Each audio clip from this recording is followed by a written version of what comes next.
11 February 1990 ची ती सकाळ. दक्षिण आफ्रिकेच्या व्हिक्टर वर्स्टर ह्या तुरुंगातून 27 वर्षाची झालेली जन्मठेपेची आपली शिक्षा पूर्ण करून एक कैदी निघण्याच्या तयारीत होता. वॉर्डनने त्याला त्याची बॅग भरण्याची सूचना केली.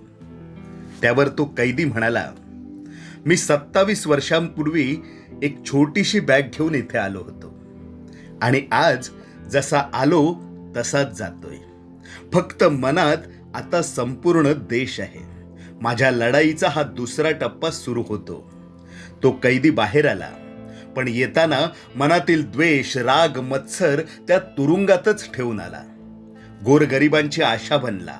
अंधारात निपचित पडलेल्या आफ्रिकन जनतेसाठी एक प्रकाश बनला. या प्रकाशाने दक्षिण आफ्रिकेत सूर्योदय झाला. पहिला कृष्णवर्णीय व्यक्ती राष्ट्राध्यक्ष बनला. त्याने इतिहास घडवला. अगणित लोकांचं आयुष्य उजळणारा हा कैदी होता. दक्षिण आफ्रिकेचा गांधी म्हणून ओळखला जाणारा मदिबा अर्थात नेल्सन मंडेला. साधारण 40च्या दशकात आफ्रिका खंडात काळे आणि गोरे ही दरी दिवसेंदिवस वाढत होती. याच काळात छोटा नेल्सन शिक्षण घेत होता. मात्र बरोबरचे विद्यार्थी त्याला रोज आठवण करून द्यायचे की तुझा रंग काळा आहे. इथे काळ्या मुलांना रस्त्याने ताठ मानेने चालण्याची परवानगी नव्हती आणि तसे केल्यास तुरुंगात टाकण्याची भीती घातली जात होती. या अन्यायाची सनक दिवसागणिक छोट्या नेल्सनच्या मनावर घाव घालत होती. पुढे वकिलीचे शिक्षण पूर्ण करून नेल्सन मंडेला एका विक्टिम सिरियल सखी या कंपनीत कामाला लागले. भरती होण्याआधी मंडेला यांना सांगण्यात आलं होतं की आमची कंपनी काळे गोरे असा कुठलाही भेदभाव मानत नाही. पण ते जेव्हा कामावर रुजू झाले तेव्हाचे चित्र वेगळं होतं. या कंपनीत मंडेला आणि त्यांचा दुसरा कृष्णवर्णीय साथीदार गोराडिक ह्या दोघांसाठी चहाचे 2 वेगळे कप ठेवण्यात आले होते. सगळ्यांना चहा त्यांच्या कामाच्या जागी आणून दिला जात होता. मात्र या दोघांना जाऊन घ्यावा लागत असे. पण या गोष्टीची मंडेला यांची अजिबात तक्रार नव्हती. पण एक दिवस अशी घटना घडली की मंडेला यांच्या मनात असंतोषाची लाट उसळली. या कंपनीत एक गोरी टायपिस्ट होती. स्वतःला गरज असली की मंडेला यांच्याकडून ती काम करून घ्यायची. तिला टायपिंगमध्ये मदत लागेल ती मदत मंडेला करायचे. एक दिवस मंडेला तिला टायपिंगमध्ये मदत करत होते. इतक्यात एक ब्रिटिश क्लायंट तिथे आला. त्या गोऱ्या क्लायंटला बघून ती दचकली आणि मंडेला यांना म्हणाली, नेल्सन, हे पैसे घे आणि माझ्यासाठी दुकानात जाऊन शॅम्पू घेऊन ये. नेल्सन यांच्या लक्षात आलं की मी कृष्णवर्णीय असल्याने हिला मी इथे नको आहे. या घटनेने नेल्सन मंडेला यांना जाणीव झाली की ह्या समाजात काळ्या लोकांना अजिबात स्थान नाही. त्यांनी नोकरी सोडून दिली आणि आपल्या लोकांसाठी काहीतरी करण्याचा निर्णय घेतला. नेल्सन मंडेला यांनी आफ्रिकन नॅशनल काँग्रेसच्या माध्यमातून 1942 साली राजकारणात प्रवेश केला. लवकरच ते युवा आघाडीत सामील झाले. 1949ला त्यांनी अनेक अहिंसक आंदोलने केली. समान अधिकार, शिक्षणाचा हक्क, जिनीच्या संपत्तीचा अधिकार व कामगारांचे हक्क यासाठी संघर्ष केला. या चळवळींमुळे त्यांना तुरुंगवासही भोगावा लागला. पुढे 1956 मध्ये देशद्रोहाच्या आरोपाखाली त्यांना अटक करण्यात आली. पण कालांतराने त्यांची सुटका झाली. 1961 मध्ये कामगारांच्या राष्ट्रीय संपाचे नेतृत्व केल्याच्या कारणावरून त्यांना 5 वर्षाच्या तुरुंगवासाची शिक्षा ठोठावण्यात आली. पुढे 1962 मध्ये त्यांना पुन्हा सरकार विरोधात केलेल्या अनेक अपराधांसाठी, वर्णभेदाविरोधात उभारलेल्या आंदोलनासाठी देशद्रोही म्हणून 27 वर्षांची जन्मठेपेची शिक्षा सुनावण्यात आली. 27 वर्षांच्या तुरुंगवासाच्या शिक्षेत त्यांना अतिशय वाईट वागणूक देण्यात आली. त्यांना रॉबेन बेटावर पाठवण्यात आले. तिथे अत्यंत प्रतिकूल परिस्थिती होती. मंडेला यांना बाहेरच्या जगापासून तोडण्यात आले. त्यांना एका लहान कोठडीत ठेवण्यात आले. चुन्याच्या खाणीत सक्तीचे मजूर काम करायला भाग पाडले. दगडावर झोपावे लागले. पण तुरुंगात असतानाही मंडेला यांनी इतर राजकीय कैद्यांचे नेतृत्व करत वर्णभेद विरोधी चळवळ जिवंत ठेवली. शिवाय कायदेविषयक अभ्यास सुरू ठेवला. जन्मठेपेच्या 27 वर्षातही मंडेला यांचा आत्मविश्वास कणभरही कमी झाला नाही. सहकाऱ्यांना लढा पुढे नेण्याची प्रेरणा त्यांनी दिली. पुढे मंडेला यांनी दिलेल्या लढ्याचे पडसाद संपूर्ण जगात उमटले. अनेक देशात त्यांच्या समर्थनार्थ मोर्चे काढण्यात आले. फ्री मंडेला एक जागतिक चळवळ बनली. विविध जागतिक नेत्यांनी व संघटनांनी मंडेलांच्या सुटकेसाठी दक्षिण आफ्रिकन सरकारवर दबाव टाकला. आफ्रिकेत या लढ्याने उग्र रूप धारण केले आणि अखेर तो दिवस उजाडला. 11 फेब्रुवारी 1990 रोजी मानवतेचा विजय झाला. आफ्रिकेचा मदिबा नेल्सन मंडेला तुरुंगातून बाहेर आला. नेल्सन मंडेला जेव्हा तुरुंगातून बाहेर आले तेव्हा जगातील सगळ्या मीडियाचे कॅमेरे त्यांच्या वाटेकडे लागले होते. 27 वर्षांपूर्वी तुरुंगात जाताना मंडेला यांची देहयष्टी धिप्पाड होती. ते ॲथलेटिक होते. त्यांचे केस काळे होते. पण आज तुरुंगातून बाहेर येताना त्यांचे केस पिकले होते. शरीर थकलं होतं. पण आत्मविश्वास आणि ताठरता अजूनही कायम होती. तुरुंगाबाहेर त्यांचे लाखो अनुयायी आपल्या लाडक्या मदिबाची एक झलक पाहण्यासाठी डोळ्यात प्राण आणून उभे होते. मंडेला बाहेर आले आणि त्यांची पत्नी विनी मंडेला भावूक झाल्या. त्यांनी मंडेला यांना कडकडून मिठी मारली.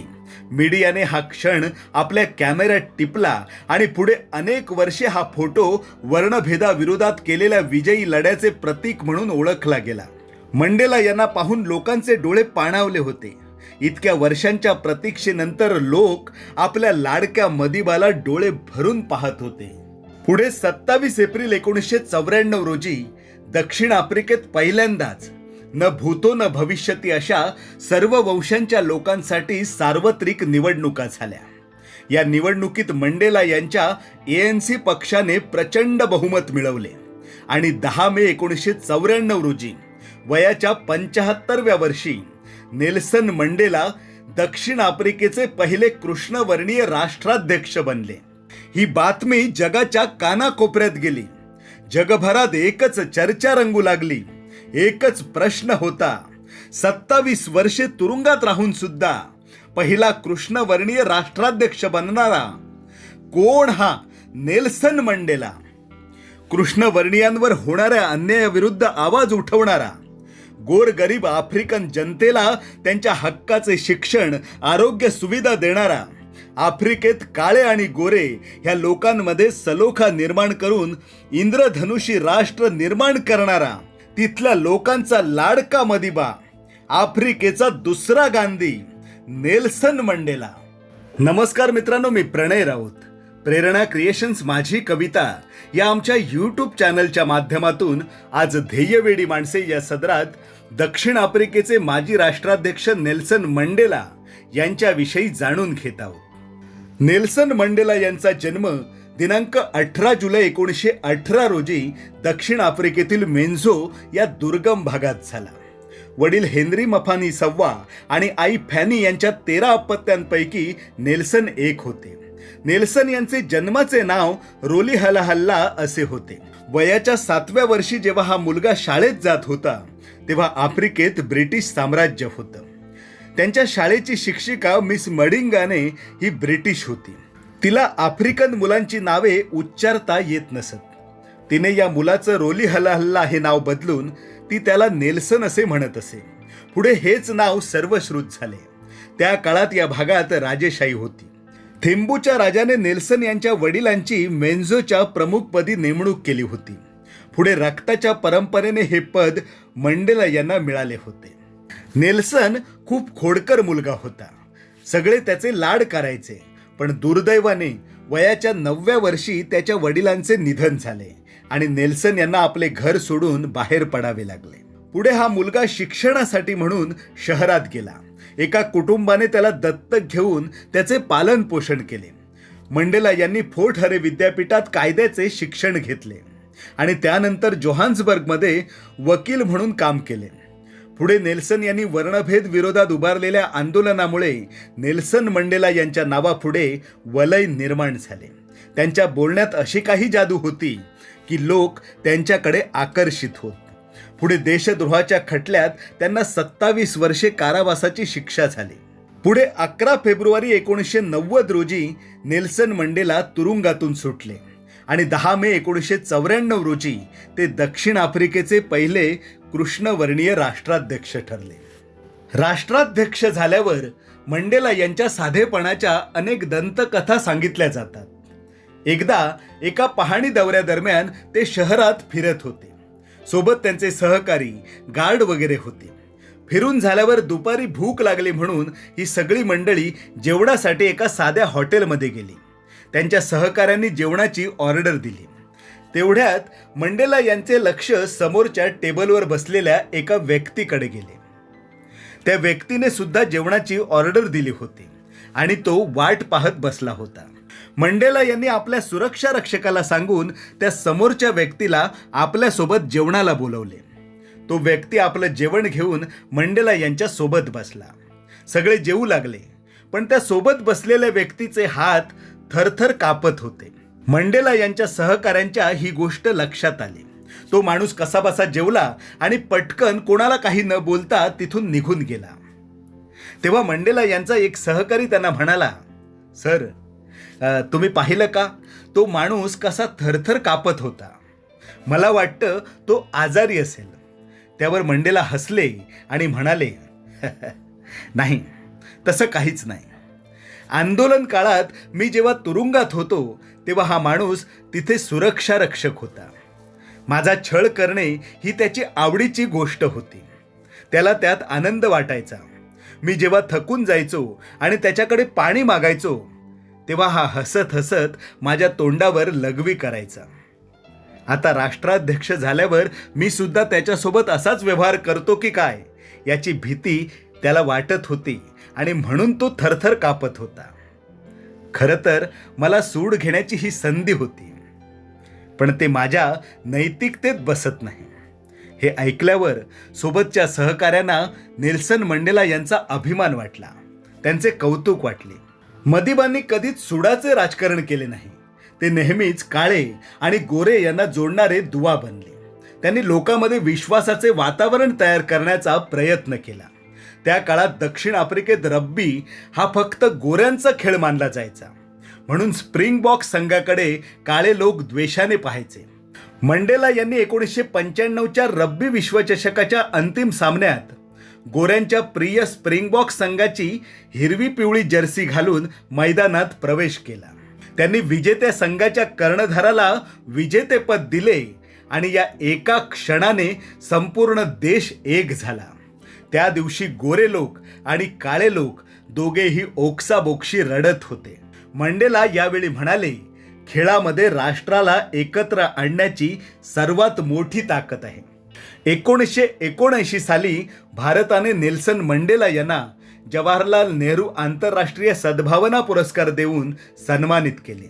यावेळी मंडेला तुरुंगात होते, त्यामुळे त्यांच्या पत्नीने भारतात येऊन हा पुरस्कार स्वीकारला. 1993 साली वर्णभेदी राजवटीच्या शांततापूर्ण समाप्तीसाठी आणि नवीन लोकशाही निर्माण करून दक्षिण आफ्रिकेचा पाया रचल्याबद्दल त्यांना प्रतिष्ठित नोबेल पुरस्कार देऊन गौरविण्यात आले. नेल्सन यांनी आपल्या वैवाहिक जीवनात 3 विवाह केले. त्यांना 6 मुले देखील आहेत. पुढे फुफ्फुसांच्या संसर्गामुळे दिनांक 5 डिसेंबर 2013 रोजी जोहान्सबर्ग येथे राहत्या घरी त्यांनी अखेरचा श्वास घेतला. संपूर्ण आफ्रिका खंड आपल्या घरातील वडील गेल्याचे समजून दुःख सागरात बुडून गेला. ताठ मानेने जगायला शिकवणारा त्यांचा लाडका मदिबा अनंतात विलीन झाला होता. मदिबांनी आपल्या मृत्यूआधी सांगून ठेवले होते की माझ्या मृत्यूनंतर माझ्या कबरीवर फक्त एकच वाक्य लिहून ठेवा. ते म्हणजे, इथे जो माणूस झोपला आहे त्याने कधीही स्वतःला मोठं समजलं नाही. हा माणूस खरोखरच जगाला क्षमा, समता आणि प्रेम शिकवून गेला. मित्रांनो, आपल्या भारत देशासारखीच जगाच्या कानाकोपऱ्यात अशी अनेक देव माणसे जन्माला आलीत आणि म्हणूनच मानवता हा धर्म टिकून राहिला. नेल्सन मंडेला हे त्यापैकी एक आहेत. प्रेरणा क्रिएशनच्या माध्यमातून नेल्सन मंडेला या ध्येयवेड्या माणसाला मानाचा मुजरा. मित्रांनो, तुम्हाला मंडेला यांचा प्रवास कसा वाटला आणि त्यांच्याबद्दल एखादा किस्सा माहीत असेल तर कमेंट करून नक्की सांगा. प्रेरणा क्रिएशन्स माझी कविता या आमच्या चॅनलवर जर आपण नवीन असाल तर चॅनलला नक्की लाईक करा, सबस्क्राईब करा. मी प्रणय राऊत आता आपली तात्पुरती रजा घेतो. लवकरच भेटूया एका नव्या व्हिडिओसह. धन्यवाद.